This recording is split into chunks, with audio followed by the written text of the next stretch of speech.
Seriously, where the hell is Leroy Jenkins when you need him? Oh, I'm sorry. Leroy Jenkins! Alright. Remember? Wow, that's old. Hi, everyone. To me, everybody. It's Grant, the movie and TV guy. Woden Raised Up. I'm with Grant, everybody. And it's the Angry Grant Show, everybody! Angry Grant Show, yay! Fuck this movie. Did I lapse my 15 seconds? Okay, good. 36. Fuck this movie. Yeah, it's one of those videos, everybody. Xavier, if you're watching this, I'm sorry, little brother. I'm sorry. This just really was not for me. I don't like this movie. It's poop! I don't like it. I don't like it. All the anime fans are like, you guys are gonna watch me anymore. If you haven't already quit by now, like. Okay, let's just get this over with. Don't waste any time, Grant. We're not gonna wolf in the lion this shit and make it like 25 minutes. Let's just get into it. Oh, fuck that shit. Oh, Findigo. Pardon me. It said 82%. I'm like, oh, you gotta be fucking kidding me. Yeah. Alright, so the movie we're seeing today, because movies and TV is what we do here, is another one with an obnoxiously long-ass title that seems to only have been invented so that I can have trouble getting my character count at a reasonable degree. You notice, if you look at that time I got reincarnated as a slime movie review, has only one exclamation point next to the minor spoilers I gave. It's because the title was so long that I literally ran out of characters. They only give you 100 letters to use on a title for a video. So,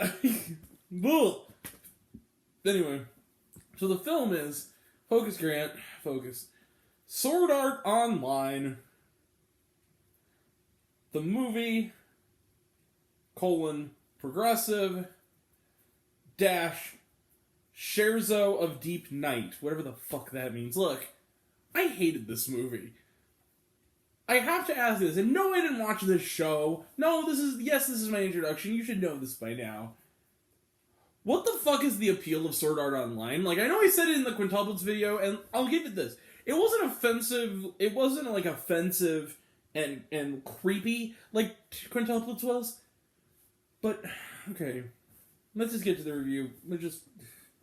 It's directed by Ayako Kono. I hope I said that name correctly. What is this movie about? This girl, she's in a virtual reality thing where nothing is at stake because all the threats are in the virtual space and they have no impact on the human world at all, unlike what you... Basically, the basic thing you have to do this kind of plot in a movie at all. Like, you have to give it some external stakes that go beyond the virtual world, everybody. But, like, no, it's in the virtual world. It's almost New Year's Eve. Someone's planning to kind of do some kind of raid and overtake the virtual world that they're in, this video game, and so she and her boyfriend, I think, although it seems like she might be LGBTQ because she has this young woman that she summons and they seem to be close, I don't know. And then they have to go on a quest, exposition, how to get to point A to point B, fuck the plot. Look. This movie, if you like, I want to put this, I'm watching Skinamarink tomorrow. I've heard from a reliable source that Skinamarink is a movie about nothing. But just from the trailer, I can tell I'm probably going to like Skinamarink more than this, because at least, it doesn't have a narrative, but at least it seems to give you some kind of feeling of, like, tension. This movie, people, do not misunderstand me, because I like anime. I am all there for anime. I'm an anime fan, to an extent. I'm more into the movies than the shows. It's too much lore, but even then I can watch them in One Piece Film Red. I love. I wonder if it's out on home video. I'd buy it. I loved it. This movie is bad.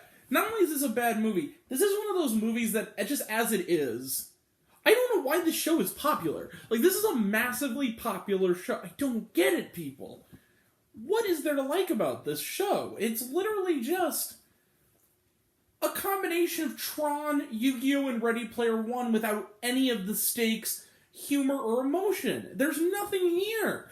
This whole movie is exposition, and then exposition about exposition we just heard, and it ends with a montage of, spoiler alert by the way, you should know this by now, and a fucking montage of the scenes of exposition, and then like one fight scene that is repetitive and samey and goes on for 12 minutes. And every scene in this movie, it's not simply exposition. It's like people in one location. It's this movie, it's like about 100 minutes. This entire movie, at least it wasn't like freaking an epic like the quintuplets was. But like 10-minute long scenes of people saying kind of variations on the same thing a long time. And it never builds to anything. It never builds to any kind of plot, or even if it doesn't have a plot, like I said, narrative is never a prerequisite. It never gives you any kind of feeling either, or a mood piece, or any kind of oral or visual anything. So you're just sitting there, waiting for a movie that never happens. And because it never happens, you just kind of sit there, and you don't know when or where it's going to end, because nothing builds to anything, and not even on a visual or like thematic level, and so you're just sitting there. And it's torture. It feels like you're sitting there for 7 hours. At least for me. And I've never seen this show. I could follow the plot. The plot was pretty fucking simple. That wasn't what basic thing there was. But I didn't really care about these characters at all. I just thought that this girl, also the girl's kind of like, she's not nearly as much of a badass as they kind of make her seem to be. She's kind of always getting rescued all the time, and like these characters are just not interesting. And then it ends on it just kind of stops. There's no real ending. There's no real resolution to anything. They fight a giant stone monster that goes on forever, and then it just kind of, and it doesn't even feel like a climax. It feels just like a mid-movie battle.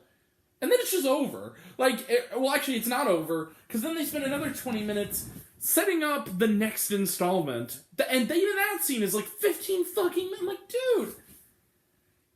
There are also logistical things with this virtual reality. The movie is set in 2022. It makes a very clear bet that this is taking place between December 29th and December 31st, 2022. I have not been quite as privy on virtual reality. I'm pretty sure, though, if you eat virtual food, you cannot actually taste it. And yet, somehow, they make a big point about this, this little, berry tartlet at the beginning. It's like another one of the many long scenes. Yeah, that's how I've seen this movie. One of the most effective moments of human conversation is about a tartlet. Okay? A blueberry tartlet. And they're eating, or whatever the fuck berry it was. And they're eating it, and she's like, it's delicious. How the fuck do you know it's delicious? You're in a video game. And it's stuff like that. It's like, these people don't even seem to know what they're making. This is so, and the thing is that the goal of the movie is not to save themselves from some otherworldly threat. It's not to win a battle so that they can have a war, so their rally can be affected. Nothing that happens in this movie has any impact that I could see on the real world. They didn't want a bunch of assholes taking over their video game. Boo fucking who. If that's your biggest issue that you have to overcome in a movie, come on. Ready Player One, again, had some of that too. But, for instance, in Ready Player One, spoiler alert, I guess, if you haven't seen Ready Player One, it's 5 years old, or read the book, which is even longer, which I have. When frickin', Wade Watts, or whatever his name is, the lead character, I like Ready Player One. When he, pisses off the Ben Mendelsohn character, he blows up the frickin' trailer park and kills the kid's aunt. People die for real in that movie. It's not just my video game is getting whatever. There's actual stakes in the story, and even more so in Ready Player One, the book. One of the main characters is thrown out of a fucking window to his death. There's an actual, by real people. He's pulled out off of his console and out a window. and dies. Like, there's actual stakes. This is nothing. This whole movie is nothing. It is talking about what they're going to do. But it's like, it's not like exposition that moves the plot forward, because it's not building to anything. It's just, we must do this.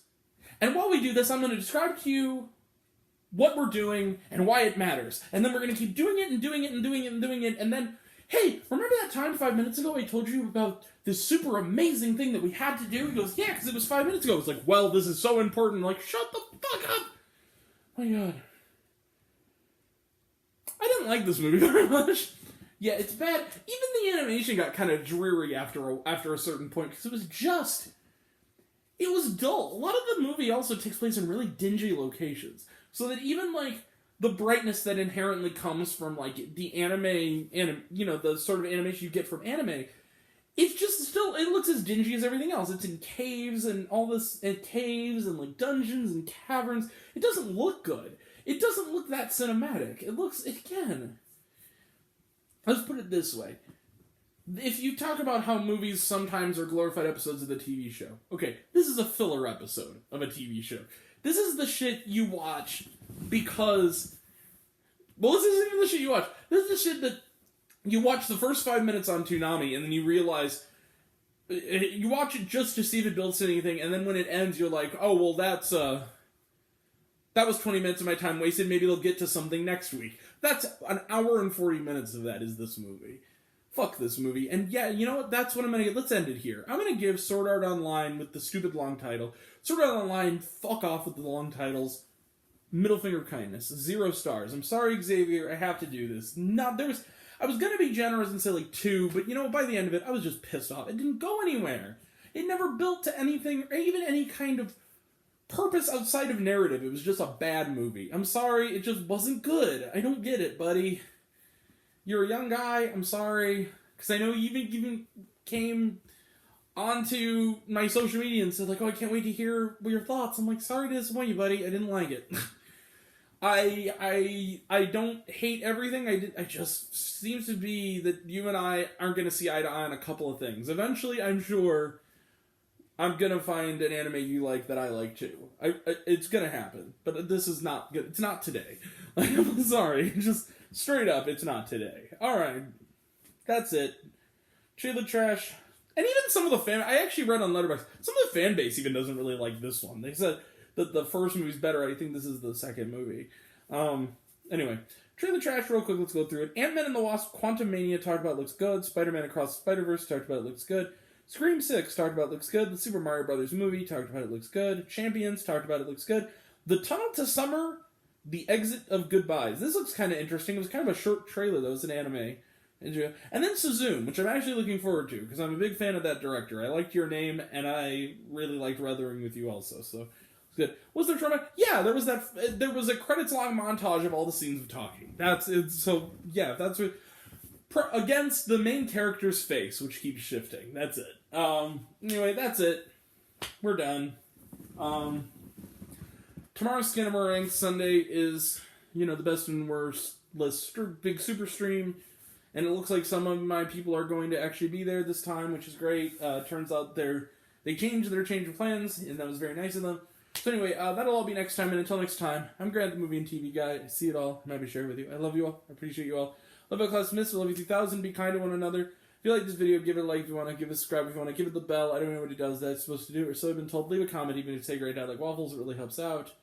If you want to put mails or reviews, listen to other fun stuff, you can check me out on Letterboxd.com at Raising Popcorn with Grant. Twitter, I'm at Raise Grant. You can also find me on Facebook, Raising Popcorn with Grant. Serialized, all one word, all lowercase, Raised on Popcorn. Check out my podcast, Raising Popcorn with Grant podcast, on Spotify and Anchor. Some of you already have, but even if you haven't, take care of yourself, take care of your mental health. It's incredibly important. And I want to know down below, what did you think of Sword Art Online, the movie, progressive, Scherzo of Deep Night, long title? Did you like the movie? Did you hate the movie? Think my opinion's good? Think I'm full of shit? Comment below, let me know. And until we meet again, we're all raised on popcorn. Big mound extra butter. Catch you guys next time. Bye. Bye.